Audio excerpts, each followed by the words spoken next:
Salut à tous, vous êtes sur la chaîne lecateau.fr. Aujourd'hui, nous allons voir l'œuvre du maréchal Pétain dans les éditions du Secrétariat général de l'information en 1941. Nous allons en apprendre plus sur sa prise de pouvoir. N'hésitez pas à partager notre travail, à déposer votre moustachu pouce bleu et à laisser un commentaire. L'article mentionné ici est bien sûr disponible sur le site lecateau.fr et le lien est en description. Le maréchal Pétain vient de prendre le pouvoir. Le gouvernement est à Bordeaux. 10 millions de Français réfugiés refluent vers le sud dans les conditions les plus dramatiques. Vous êtes donc un Français venant de subir la guerre non préparée qui nous a compressés comme une petite feuille. Voilà ce qu'un Français en 1940 allait vivre maintenant sous le maréchal Pétain. Les Allemands projettent de multiples colonnes blindées cisaillant nos dernières défenses. À l'ouest, une colonne allemande approche de Vire et va couper la route des côtes de la Manche à la 10e armée. D'autres colonnes prononcent leur avance vers Le Mans d'une part et Rennes d'autre part. Au centre, l'ennemi occupe Orléans et vient au contact de la Loire en amont de cette ville et jusqu'à Nevers. À l'est, il tient Autun, Dijon, Besançon, lance ses éléments avancés dans la région de Belfort. Les troupes de la région fortifiée, prises à revers et bientôt ceinturées, sont isolées dans leur béton. Enfin, l'armée de Bretagne, encerclée, se désagrège de plus en plus. Partout le front est rompu. Le front, pas même. Il ne reste que des noyaux de résistance sans liaison. Des îlots de courage où s'usent les dernières cartouches. C'est la fin tragique d'un monde qui n'a pas su vivre, d'un régime qui n'a pas su commander. Les Français sont vaincus. Il faut cesser le combat. Avec une tristesse infinie, le maréchal Pétain en annonce le terme. Français, c'est le cœur serré que je vous dis aujourd'hui qu'il faut tenter de cesser le combat. Je me suis adressé cette nuit à l'adversaire pour lui demander s'il est prêt à rechercher avec moi, entre soldats, après la lutte et dans l'honneur, les moyens de mettre un terme aux hostilités. Que tous les Français se groupent autour du gouvernement que je préside pendant ces dures épreuves et fassent taire leur angoisse pour m'obéir qu'à leur foi dans le destin de la patrie. Le 25 juin 1940 à minuit 35, l'armistice entre la France et l'Allemagne d'une part et la France et l'Italie d'autre part mettait fin aux hostilités. L'heure de la reconstruction sonnait. Dans un présent chargé de deuil et de misère, il fallait liquider le passé et préparer l'avenir. Qu'a donc fait le maréchal Pétain une fois au gouvernement? Quelle mesure a-t-il pris exactement sous les ruines de notre pays? L'ajournement du Parlement. Dès la signature de ce double armistice, le maréchal Pétain, dans un nouveau message, s'adresse aux Français. Il nous dit nos erreurs, il nous livre son programme. Nous avons à restaurer la France. Et sans plus attendre, hardiment et sans relâche, le maréchal travaille à ce programme. Le régime de la défaite, ce régime qui, n'ayant pas su préparer la guerre, a osé la déclarer, ce régime vit encore légalement. Le premier souci du maréchal sera donc que, par la voix de ses élus, ce régime consacre son incapacité, avoue sa nocivité et renonce à ses droits. Le 10 juillet, par 569 voix contre 80, l'Assemblée nationale signe son abdiction et remet le pouvoir entre les mains du maréchal Philippe Pétain. La recherche des responsables de cette catastrophe, du plus obscur citoyen au plus haut dignitaire de l'État, tous ont un devoir quotidien qui s'intègre dans l'œuvre nationale. Jusqu'alors, beaucoup s'y étaient soustraits par paresse, par intérêt ou encore avec une perfide volonté. Ils avaient trahi leur charge et leur pays. La Cour suprême de justice.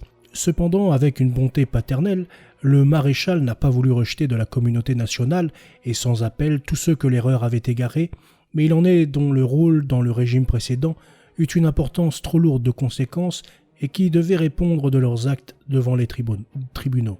Ceux-là seront traduits devant la Cour suprême de justice, d'autres seront déférés devant la Cour martiale. Enfin, la recherche des responsabilités ne se limitera pas dans le temps aux quelques mois qui ont précédé la défaite, elle remontera dans le passé sur les 10 dernières années. Mais, pour être génératrice d'ordre et d'honnêteté, la justice doit être totale et inflexible. Elle doit frapper tous les coupables, où qu'ils soient, à quelque rang qu'ils se trouvent. Des hommes publics ont fauté par leur incapacité ou leur veulerie. La Cour suprême les jugera. D'autres, anonymes et nombreux, se groupent sous l'égide de sociétés aux rites compliqués et secrets et dont les buts avoués n'ont fait, durant des années, qu'entraver les réformes amorcées. Dissolution des sociétés secrètes. La justice tient quitte de leurs erreurs passées, ces Français égarés, mais elle ne tolérera pas qu'en France, semblable organisation protège les agissements occultes des individus. La loi du 13 août 1940 prescrit la dissolution de toutes les sociétés secrètes et dicte des peines d'emprisonnement pour toute tentative de reconstitution, ordonne la confiscation des biens des sociétés dissoutes. L'épuration de l'administration.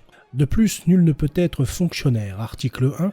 S'il ne déclare sur l'honneur soit ne jamais avoir appartenu à l'une des organisations visées par la loi, soit avoir rompu toute attache avec elle. Article 2.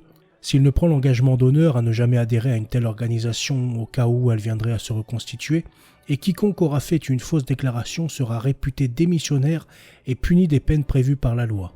Le 17 juillet, le journal officiel publie un des textes législatifs les plus importants. Nul ne pourra appartenir à la magistrature, à l'administration, à l'armée s'il n'est français et de père français. Le barreau, la médecine et le corps des architectes comporteront semblable exclusive. La révision des naturalisations. D'autre part, complétant ces mesures d'assainissement, le gouvernement du maréchal décide la révision des naturalisations accordées sous le régime de la loi du 10 août 1927. Une commission examinera chaque dossier et déclarera de chaque cas. Ceux dont les services à la cause nationale paraîtront probants seront confirmés dans la nationalité française. Les autres, malheureusement trop nombreux, admis à cette distinction et sans aucun titre que leur aptitude à flatter les passions et à utiliser les faiblesses nées des combinaisons louches et de la politique, seront déchus de la qualité de Français. Le statut des Juifs. Enfin, le gouvernement du maréchal, fondé sur l'autorité et la discipline, se devait de compléter ces réformes essentielles par l'abrogation des lois d'exception dont le décret Crémieux est le prototype. Définissant ensuite sa pensée, le gouvernement aborde franchement la question juive. Elle existe, mais une loi défendait d'en parler. On en parlera, pour la trancher et la ramener aux justes proportions qu'elle n'aurait jamais dû dépasser. Point d'antisémitisme violent et passionné, mais une conscience exacte des dangers que présente l'envahissement constant des cadres par des juifs de tous les pays. Et des mesures appropriées. Plus de juifs dans l'administration, la politique, la justice, les affaires étrangères, l'armée, l'enseignement, la presse, le cinéma, la radiodiffusion et les professions libérales. Ces carrières leur sont fermées. Il leur reste certaines professions commerciales et industrielles. Il leur reste aussi leurs biens personnels, la loi du 2 juin 1941. Les mesures appliquées procèdent d'un sentiment de défense et de protection et non d'une haine irraisonnée. Aussi, des dérogations seront prononcées en faveur de tous les juifs qui, par leur action passée, ont hautement prouvé qu'ils n'avaient jamais donné à la France des raisons d'inquiétude. Qui gouverne ? Et maintenant que le maréchal a fait table rase, qui va gouverner ? Le maréchal. À l'anarchie d'hier succède un état hiérarchique. Le maréchal entouré des collaborateurs qu'il choisit selon leur mérite. Le maréchal, cet homme providentiel, porte en lui, avec les qualités les plus solides de notre race, le signe indiscutable de sa grandiose mission. Et cette mission jaillit déjà en un inflexible tracé, projetant sur l'avenir l'inébranlable volonté de rendre à la France le sens de sa grandeur. Ainsi, en quelques mois, alors que le désordre et l'anarchie rendaient vain tout effort, la volonté et le souci d'autorité du maréchal ont libéré l'État des multiples étreintes qui l'emprisonnaient. Hier, on se servait de l'État pour des fins personnelles. Aujourd'hui, sous la conduite du vainqueur de Verdun, la devise de tous les Français sera « servir ». Primum vivere. Vivre avant tout, oui, et pour vivre, se nourrir. Entretenir la machine humaine, l'aider à gravir la rude et longue côte du redressement national, se nourrir. C'est poser le problème complexe et difficile du ravitaillement. Examiner ce problème n'est pas le résoudre, mais c'est éclairer les esprits et leur permettre d'apporter à l'œuvre gouvernementale le concours intelligent et patient de chacun. Nous allons donc essayer brièvement de faire ici l'exposé de la question. Quelques réformes du gouvernement du maréchal Pétain. Les allocations familiales. Déjà en vigueur depuis plusieurs années, elles ont été obligatoirement généralisées. La loi du 15 février 1941 en détermine ainsi le taux. Pour 2 enfants, 10% du salaire moyen mensuel, pour 3 enfants, 30%, pour 4 enfants, 60%, et une augmentation de 30% par enfant au-delà du 4e. La prime à la première naissance. L'enfant doit être de nationalité française, né viable, légitime et de premier rang. L'enfant doit naître dans les 2 années qui suivent la célébration du mariage, mais une loi du 15 février 1941 augmente ce délai d'une durée égale à celle de la mobilisation du mari, captivité comprise évidemment. Allocation de la mère au foyer remplacée par l'allocation de salaire unique.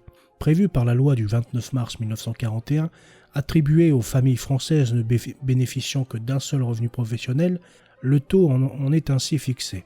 20% du salaire mensuel pour un enfant jusqu'à 5 ans, 10% du salaire mensuel pour un enfant après 5 ans, 25% pour 2 enfants, 30% pour plus de 2 enfants. Le logement. La lutte des classes fatale à la nation a dressé les classes les unes contre les autres. Les causes, c'est le taudis dans la cité laide où l'ouvrier passe des hivers sans lumière et sans feu. C'est la vie de nomade, sans terre, sans toit, disait le maréchal Pétain. Le problème du logement ne peut se résoudre à coups de décret. Il impose une étude sérieuse. Il appelle le concours d'architectes qualifiés.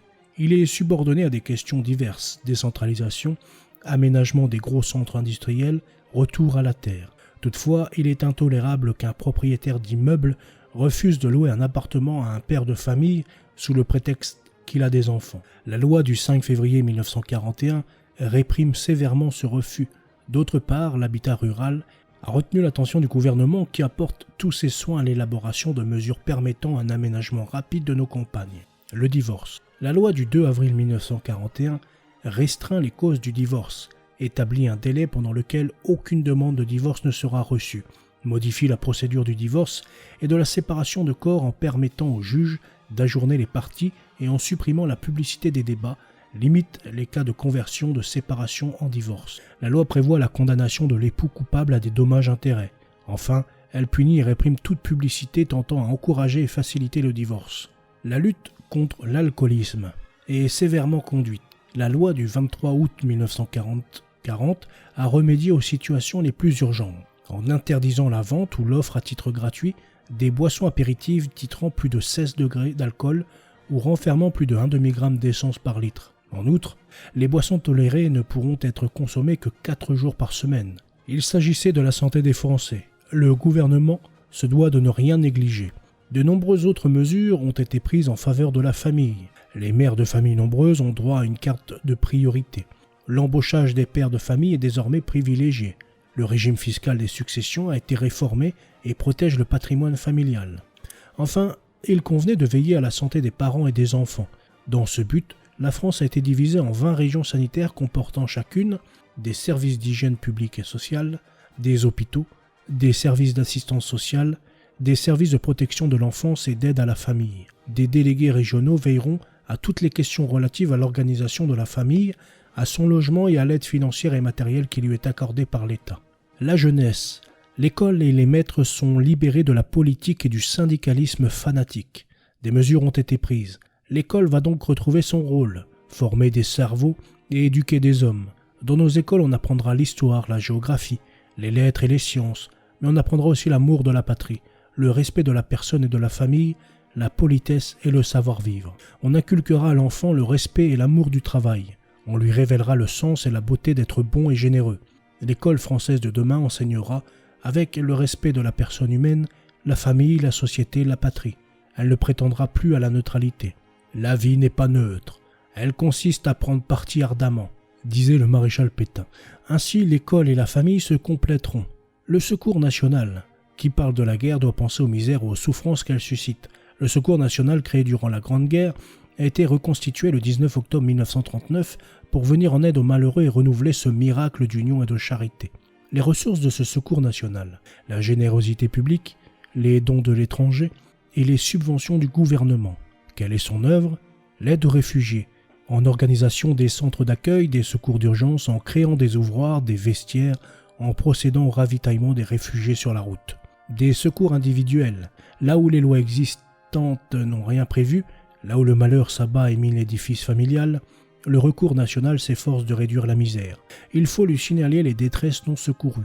Il faut que ses correspondants locaux connaissent les souffrances pour pouvoir les soulager. L'assistance par le travail. Plus de 500 000 femmes de mobilisés et de prisonniers ont obtenu par le Secours national un travail rémunéré.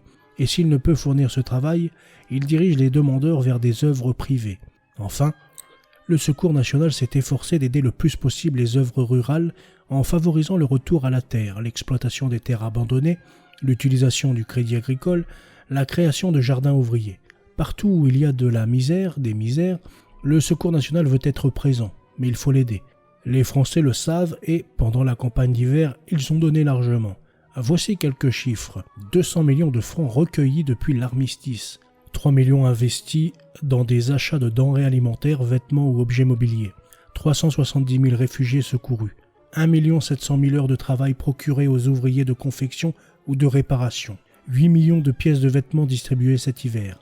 Qui, devant ces chiffres, a le droit de désespérer? S'il en est, nous leur livrons ces quelques mots magnifiques, puisés au hasard tant le choix est difficile. D'Annecy avec un billet de 100 francs. Je suis une femme d'ouvrier, mère de 4 enfants de moins de 7 ans, ayant bien à faire mais Avec un peu de courage et comme nous habitons la campagne, nous avons devancé le désir du maréchal. » Un autre témoignage de Montmerle.